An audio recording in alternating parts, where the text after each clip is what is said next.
What's up everyone, I'm CallumOnToast, and in today's video I'm going to be showcasing some battles in the Open Ultra League submitted to the channel by MarioPlumber014, which of course means this is going to be a triple XXL team featuring 3 buffed normal type Pokemon for this season, with Lopunny, Bouffalante, and Pidgeot. Now interestingly, low kick is technically a worse fast move than double kick, a move that Lopunny already learns, as it generates the same energy per turn but does slightly less damage per turn. However, the fact that low kick is a 2-turn fast move, in my opinion, makes it a lot more flexible and also just makes it the preferred fast move to use for Lopunny this season. Anyways, with that being said, let's just get straight into the question of the day. What are the fast moves that are currently completely terrible would you like to see get a complete rework in a future season? Let me know in the comment section down below, and with that being said, let's get into the battles now. Let's go into the first battle, leading Bouffalante into Dialga, the classic Ultra League matchup that we all know and love. We're going to swap into Lopunny, and we are going to obviously apply a little bit more fast move pressure with low kick, as of course Mudshot, whilst it did get energy generation buff this season, now does less damage this season, and we're going to go for a triple axle. Now of course, triple axle and fire punch are both neutral in this matchup. However, triple axle is going to boost up our attack stat, meaning Lopunny is going to be stronger in future matchups. So we get the full low kick farm down, they're going to come in with Lucario, and we're very close to back-to-back fire punches. First one grabs the first shield, and we can reach a second fire punch, and with the boost, this fire punch likely going to grab the final shield, and so we swap back into Bouffalante. Of course, we do have a slight energy advantage here. The opponent is going to go straight for an Aura Sphere, which would probably get the KO before swapping into Skeledirge. That's okay, we've got Earthquake for coverage. We're going straight for it. Earthquake does big damage, and we're actually going to opt not to throw a charge move. This is actually really smart because the opponent's going to go for a Flamethrower, which I did not expect, but now we put them into range where we can perfectly wing attack farm them down. We're going to outpace Lucario to a charge move, and of course, Brave Bird is massive overkill. We actually only go for an ice, it still gets the one shot, and we're able to take that game. So going into the next battle, we're going to see a Mamoswine in the lead, shiny as well. So I don't really know what sort of elo range these battles are done at, but either way, it's going to make for some interesting viewing for sure. The opponent full sends an Avalanche. We're going to farm up to back-to-back stomps here. First one coming through is going to be shielded by the opponent, and we are now going to full send an Earthquake as the opponent's going to commit to a full Powder Snow farm down. Earthquake does big damage there. We swap into Lopunny. And Lopunny is actually pretty bulky, despite the fact that it does only reach around 2300 CP. The opponent full sends a high horsepower. We get the full farm down. We've got a lot of energy. Unfortunately, however, our energy is going to be completely walled by the Skeledirge. Triple Axle still grabs a shield though, and now we can fire off a Fire Punch. Probably didn't want to throw this energy. However, of course, our switch clocks weren't quite up in time. So now we swap out into Pidgeot. The opponent gonna fire off a Shadow Ball, which is double resisted. What on earth are you doing, trainer? They're now going to come in with a Garchomp, and trainer, please just go for Twister here. The opponent is addicted to throwing double resisted charge moves as they go for a Sand Tomb bait for some reason. Either way, we're going to full send the Brave Bird. Brave Bird gets the KO up against the shiny Garchomp. They come back in with the Skeledirge, and we're already at Brave Bird number 2. Brave Bird doesn't get the KO, but we're able to wing attack farm them down, and we're able to take that game. Into the next battle, I'm going to lead Bouffalante into Sylveon. So this is going to be an okay-ish matchup for us. Of course, Charms not dealing too much damage these days, but they are actually going to get to the Side Shocks fairly quickly. The opponent goes for Side Shock there, which doesn't deal too much damage, but it will allow them to farm us down if they want to shield one of our charge moves. We're going to full send an Earthquake there, and now we're just going to settle for a Stomp. Stomp is going to hit for stab damage, and it actually ends up grabbing a shield. We recognize they're probably going to farm us down there, so we do swap out into our Pidgeot, as the opponent again going to go for another Side Shock. The opponent's now going to come in with a Gyarados, and they will very easily outpace us to the first charge move. However, we're going to shield the Alcatel. We're now going to look to overfarm, and we could bait, but you know what? We're going to full send a Brave Bird here. Brave Bird doesn't quite KO, but actually puts them into perfect farm down range. They come back in with the Sylveon. We're going to bank the energy before coming in with our Lopunny. Now I'm going to go for a Fire Punch here. I personally would have gone for Triple Axle to boost up our attack stat. However, we can reach back-to-back Fire Punches, one fast move sooner than back-to-back Triple Axles, so I guess for spamminess, it does make sense to go for Fire Punch. Either way, at this point, we are going to shield as the opponent does full send a Frenzy Plant.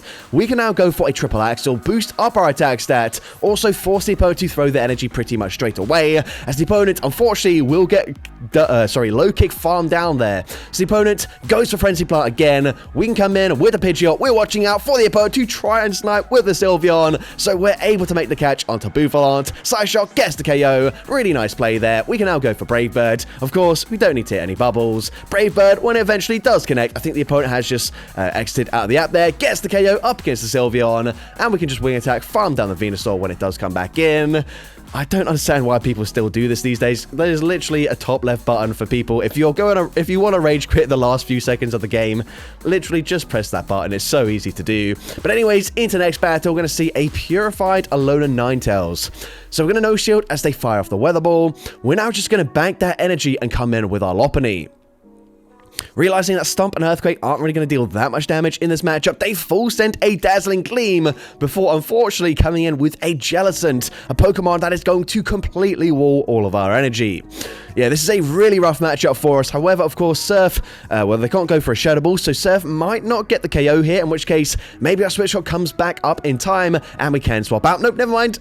Disregard what I said. They can absolutely go for a Shadow Ball for some reason, and they did, even though it's double resisted. Honestly, there's some strange plays on the opponent's end. I believe these were sent on, like, the first day that the Ultra League turned over, so I do apologize for the slight lack in quality of the battles, but I hope it is slightly entertaining, at least. Anyways, we are going to get outpaced here, so I think we're just going to no-shield this. Weather Ball doesn't KO Bouffalant, hanging on, reaching another Stomp here. Stomp is going to connect, and as you can see, it really doesn't deal too much damage, but we come back in with the Lopunny, and the opponent comes back in with the Jellicent. I'm also recognizing Jellicent is a little bit under-leveled here. The opponent gonna go for an Ice Beam there, which is crazy to see, but anyways, we're now going to full send a Brave Bird. Does this KO?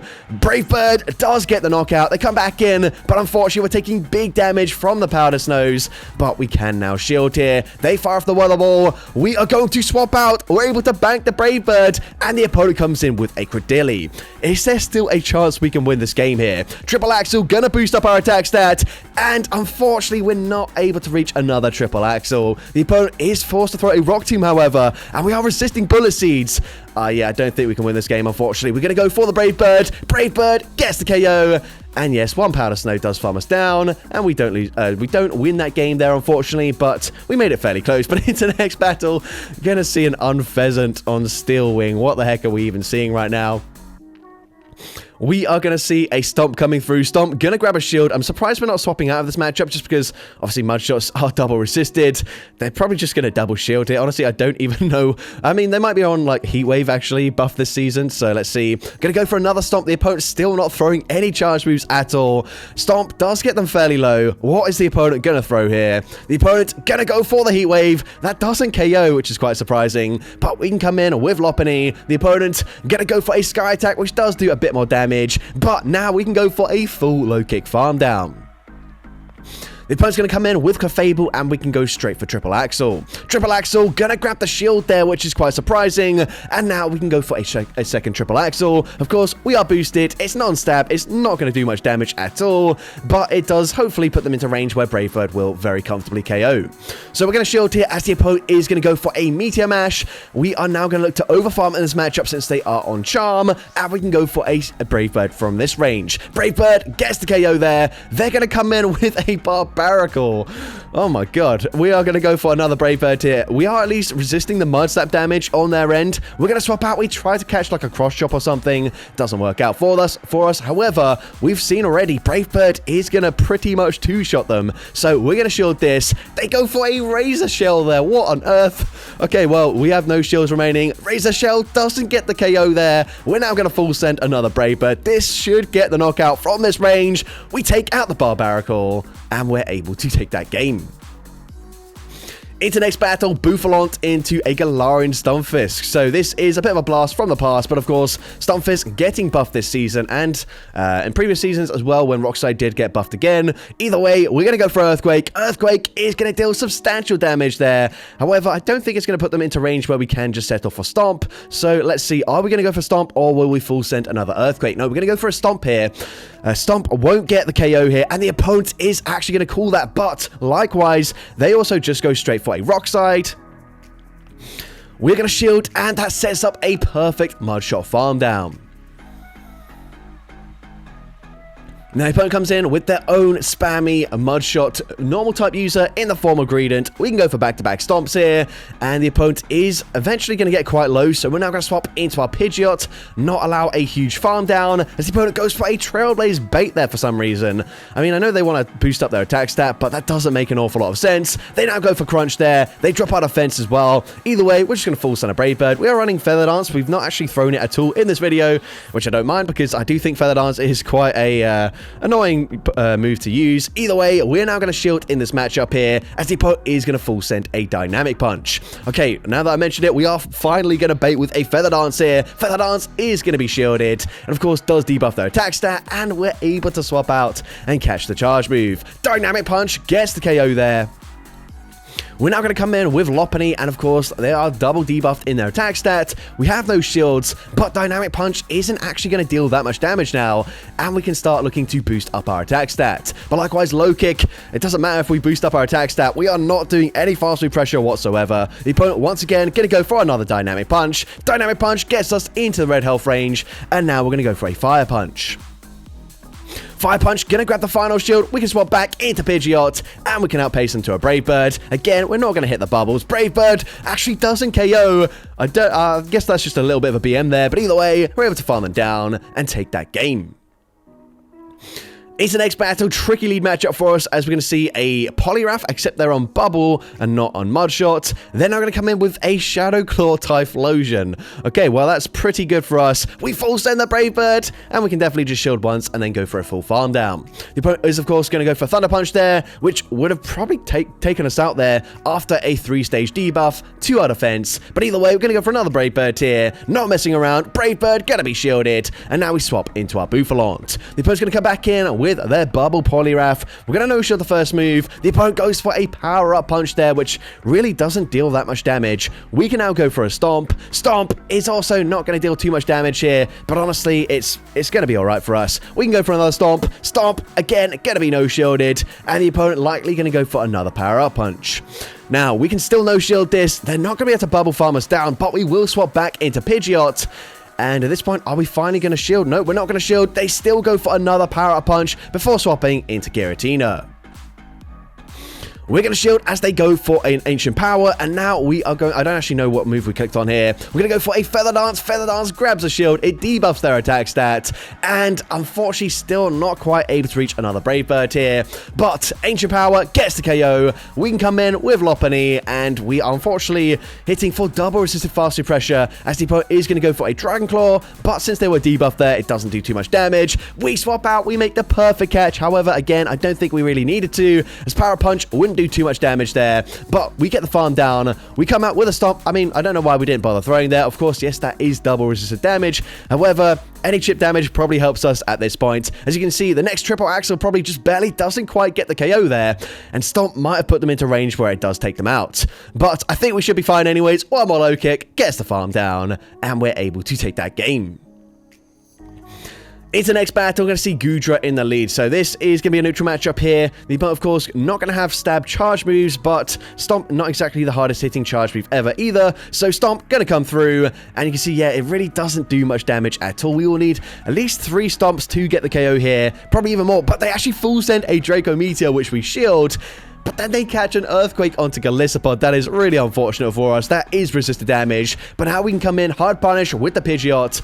They're going to reach a charge move here. That was quite quick, but they're going to go for an Aqua Jet. Aqua Jet, they're not going to be able to two-shot us, so we can actually look to overfarm. However, we are going to fire off a Feather Dance. Feather Dance, not going to get the KO, but it does mean that, of course, Aqua Jet going to do even less damage this time around, and we can still wing attack farm them down. But the opponent's going to come in with a Tapu Koko. That is very spicy to see, and honestly, not that great for our team here. We go for Brave Bird, but that does big damage. They swap back into Goodra. We're going to swap out, catch a charge move. Really nicely played there. The opponent is just going to go for a Thunder Punch this time around, and now we can start spamming out triple axles. but the opponent very spammy as well to get to another Thunder Punch. We are now going to look to overfarm just slightly, fire off the triple axle. Triple axle coming through, gonna be no shielded. It puts them into range where we can perfectly farm them down. We can now go for a fire punch. This should be grabbing a shield from the opponent, and our switch clock should be back up. So we can come back in with the Bouffalante, go for the combo play, go for one mod shot, fire off the stomp, grab the final shield. And at this point, all we have to do is shield here. I don't believe they're at back-to-back Nature's Madnesses, so we can go for Stomp straight away. Stomp will be enough damage to take out Tapu Koko, and we're able to take that game. So that's going to be it for today's video. If you did enjoy it, please make sure you leave a like, leave a comment letting me know, and as well, don't forget to respond to the question of the day if you haven't done so already. And if you want to see more content like this in the future, make sure you hit that subscribe button and turn on post notifications. That way you'll be notified whenever I upload a new video. Now, if you want to take your support to the next level, you can become a channel member with perks including early access to new videos, shoutouts at the end of each video, custom loyalty badges, and custom emojis to use in the comments of every video. I want to say a massive thank you to everyone that has become a channel member already. Your support is greatly appreciated. And with that being said, thank you so much for watching today's video, and I hope you have a great rest of your day.